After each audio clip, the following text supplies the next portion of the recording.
ತುಳು ಮೂವಿಲಿ ನೋಡಿದ್ದೀರಾ? ಟಿ ವಿಲಿ ನೋಡಿದ್ದೀರಾ? ಫೇಸ್ಬುಕ್ಕಲ್ಲಿ ನೋಡಿದ್ದೀರಾ? ನೇರವಾಗಿ ನೋಡಿಲ್ವಾ? ನೇರವಾಗಿ ನೋಡಿದ್ದೀರಾ?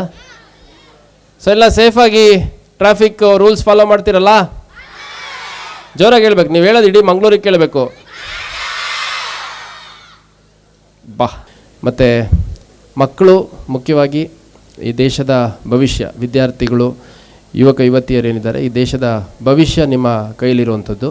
ಬಹಳ ಬೇಸರದ ವಿಚಾರ ಅಂತಂದರೆ ಈ ಜಾಲಿ ರೈಡ್ಗೆ ಹೋಗುವಂಥದ್ದು, ಮತ್ತು ಸ್ಪೀಡಾಗಿ ಡ್ರೈವ್ ಮಾಡುವಂಥದ್ದು, ಹೆಲ್ಮೆಟ್ ಇಲ್ಲದೆ ಡ್ರೈವ್ ಮಾಡುವಂಥದ್ದು, ಕಾರ್ಗಳಲ್ಲಿ ಬೆಲ್ಟ್ ಇಲ್ಲದೆ ಡ್ರೈವ್ ಮಾಡುವಂಥದ್ದು, ಆ ಥರದ್ದೆಲ್ಲ ಆದಂಥ ಸಂದರ್ಭದಲ್ಲಿ ಈ ಕಣ್ಣೆದುರಿಗೆ ಹುಟ್ಟಿರೋ ಮಕ್ಕಳು ಬೆಳೆದು ಫಲ ಕೊಡೋ ಅಂಥ ಮರವಾಗುವಂಥ ಸಂದರ್ಭದಲ್ಲಿ ಪ್ರಾಣ ಕಳ್ಕೊಂಡಿರುವಂಥ ಕೆಲವು ಉದಾಹರಣೆಗಳು ನಾವು ನೋಡಿದ್ದೀವಿ.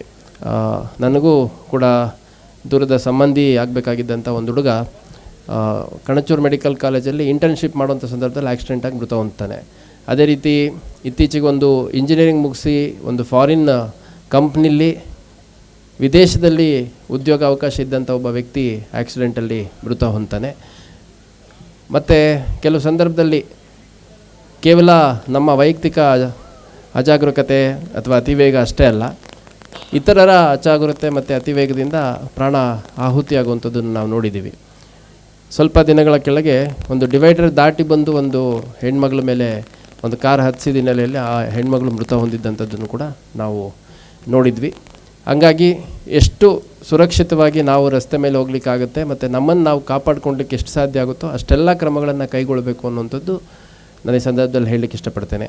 ಕನಿಷ್ಠಾತಿ ಕನಿಷ್ಠ ಅಂತಂದರೆ ಹೆಲ್ಮೆಟ್ ಹಾಕುವಂಥದ್ದು, ಸೀಟ್ ಬೆಲ್ಟ್ ಹಾಕುವಂಥದ್ದು, ಮತ್ತು ಅತಿ ವೇಗವಾಗಿ ಅಜಾಗರೂಕತೆಯಿಂದ ಹೋಗದೇ ಇರುವಂಥದ್ದು, ರಸ್ತೆ ನಿಯಮಗಳೇನಿದೆ ಅದನ್ನು ಪಾಲನೆ ಮಾಡುವಂಥದ್ದು, ಮತ್ತು ಆದಷ್ಟು ಎಲ್ಲೆಲ್ಲಿ ಸ್ವಲ್ಪ ಬ್ಲ್ಯಾಕ್ ಸ್ಪಾಟ್ಸ್ ಅನ್ನೋ ರೀತಿ ಇರುತ್ತೆ, ಆಕ್ಸಿಡೆಂಟ್ ಜಾಸ್ತಿ ಆಗುವಂಥ ಸಾಧ್ಯತೆ ಇರುತ್ತೆ.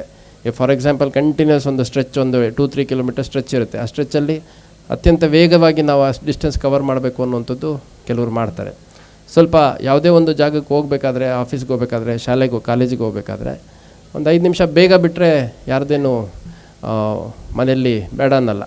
ಸೇಫಾಗಿ ಸ್ಲೋಗಿ ಹೋಗಿ ಬರ್ತೀವಿ ಅಂತಂದರೆ ಆಯಿತು ಅಂತ ಅದಕ್ಕೆ ಸರಿಯಾಗಿ ನಿಮ್ಮ ಮನೆಗಳಲ್ಲಿ ತಯಾರಿ ಮಾಡಿ ನಿಮಗೆ ಸ್ವಲ್ಪ ಬ್ರೇಕ್ಫಾಸ್ಟ್ ಬೇಗ ಮಾಡಬೇಕಾ ಅಥವಾ ನಿಮಗೆ ಬೇರೆ ಏನಾದರೂ ವ್ಯವಸ್ಥೆ ಮಾಡಬೇಕಾ, ಅದನ್ನೆಲ್ಲ ಮಾಡ್ಕೊಳ್ಳಲಿಕ್ಕೆ ಕುಟುಂಬ ಸದಸ್ಯರು ಯಾವಾಗಲೂ ಸಿದ್ಧರಾಗಿರ್ತಾರೆ.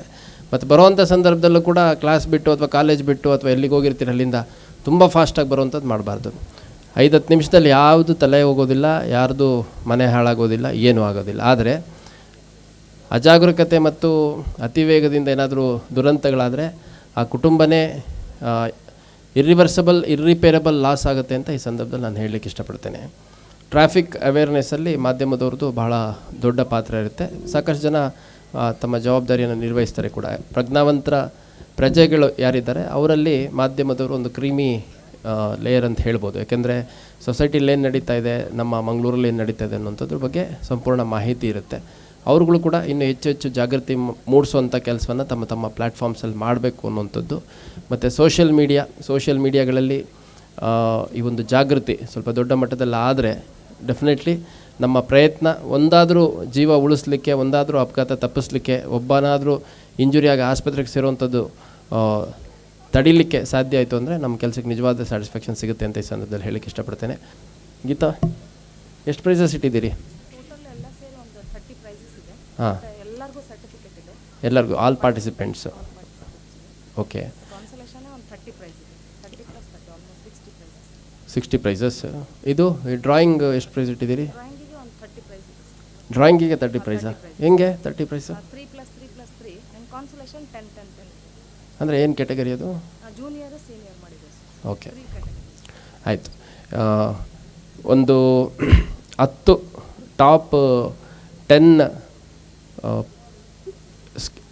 ಏನಿದೆ ಡ್ರಾಯಿಂಗ್ ಇದೆ ಅವ್ರಿಗೆ ನನ್ನ ಕಡೆಯಿಂದ ತಲಾ 1,000 ರೂಪಾಯಿ ಪ್ರೈಸಸನ್ನು ಕೊಡಿ ದಯವಿಟ್ಟು. ಸೊ ಮೊದಲು ಹೇಳಿದರೆ ಇನ್ನೂ ಸ್ವಲ್ಪ ಚೆನ್ನಾಗಿ ಬರೀತಾ ಇದ್ವಿ ಅಂತಾರೆ ನೋಡು. ಸೊ ಒಳ್ಳೆಯದಾಗಲಿ. ಉದ್ದೇಶ ಇಷ್ಟೇ, ನಮ್ಮೆಲ್ಲರ ಪ್ರಯತ್ನದಿಂದ ಯಾವುದಾದ್ರೂ ಒಂದು ಅಪಘಾತದಲ್ಲಿ ಸಂಭವಿಸುವಂತಹ ಆಕಸ್ಮಿಕ ಸಾವುಗಳು ತಪ್ಪಿದರೆ ನಮ್ಮೆಲ್ಲರ ಪ್ರಯತ್ನ ಪೂರೈಸಿದಂತೆ. ಹಾಗೂ ವಾಲ್ಟರ್ ನಂದಳ್ಕೆ ಅವರು ಭಾಳ ಬ್ಯುಸಿ ಇರುವಂಥ ಆರ್ಟಿಸ್ಟ್ ಅವರು. ನಿನ್ನೆ ಅಷ್ಟೇ ನಮ್ಮ ಅರವಿಂದ್ ಬೋಳಾರ್ ಅವ್ರಿಗೆ ಆಕ್ಸಿಡೆಂಟ್ ಆಗಿತ್ತು. ಅವ್ರು ಬರೋ ಟೈಮಲ್ಲಿ ಸ್ವಲ್ಪ ಸೆಲ್ಫ್ ಸ್ಕಿಡ್. ಅರವಿಂದ್ ಬೋಳಾರ್ ಗೊತ್ತಲ್ಲ ಎಲ್ಲರಿಗೂ? ಯಾರ್ಯಾರಿಗೆ ಗೊತ್ತಿಲ್ಲ ಕೈ ಐತಿ? ಯಾರ್ಯಾರಿಗೆ ಗೊತ್ತು? ಎಲ್ಲರಿಗೂ ಗೊತ್ತು. ಎಲ್ಲಿ ನೋಡಿದ್ದೀರಿ?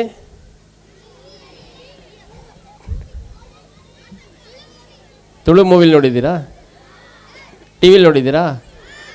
ಫೇಸ್ಬುಕ್ಕಲ್ಲಿ ನೋಡಿದ್ದೀರಾ? ನೇರವಾಗಿ ನೋಡಿಲ್ವಾ?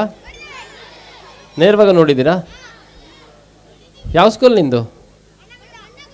ಮಣ್ಣಗುಡ್ಡ ಸ್ಕೂಲಿಗೆ ಹೋಗ್ತೀಯ? ಅಲ್ಲಿ ಬರೀ ಯಾರು?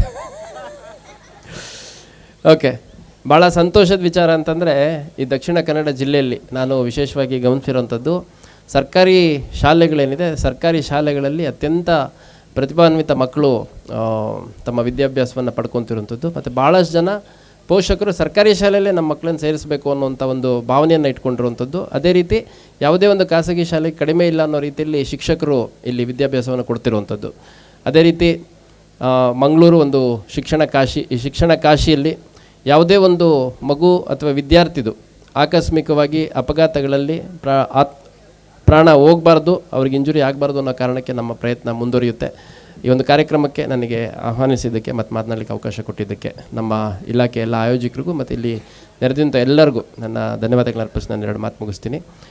ಎಲ್ಲರೂ ಪಣ ತೊಟ್ಟು ನಮ್ಮಿಂದ ಆಕ್ಸಿಡೆಂಟ್ ಆಗ್ದಂಗೆ ಮತ್ತು ಆಕ್ಸಿಡೆಂಟ್ ಆಗುವಂಥ ಸಂದರ್ಭದಲ್ಲಿ ನಮಗೆ ಇಂಜುರಿ ಆಗ್ದಂಗೆ ಮುಂಜಾಗ್ರತಾ ಕ್ರಮ ಕೈಗೊಳ್ಬೋದಾ? ಎಲ್ಲ ಯಾರು ಇಬ್ಬರೇ ಹೇಳ್ತಾರೆ, ಯಾರಿಗೂ ಅರ್ಥ ಕೇಳಿಸ್ತಿಲ್ವಾ? ಸೊ ಎಲ್ಲ ಸೇಫಾಗಿ ಟ್ರಾಫಿಕ್ ರೂಲ್ಸ್ ಫಾಲೋ ಮಾಡ್ತೀರಲ್ಲ? ಜೋರಾಗಿ ಹೇಳ್ಬೇಕು. ನೀವು ಹೇಳೋದು ಇಡೀ ಮಂಗಳೂರಿಗೆ ಕೇಳಬೇಕು. ಬಾ. Thank you very much.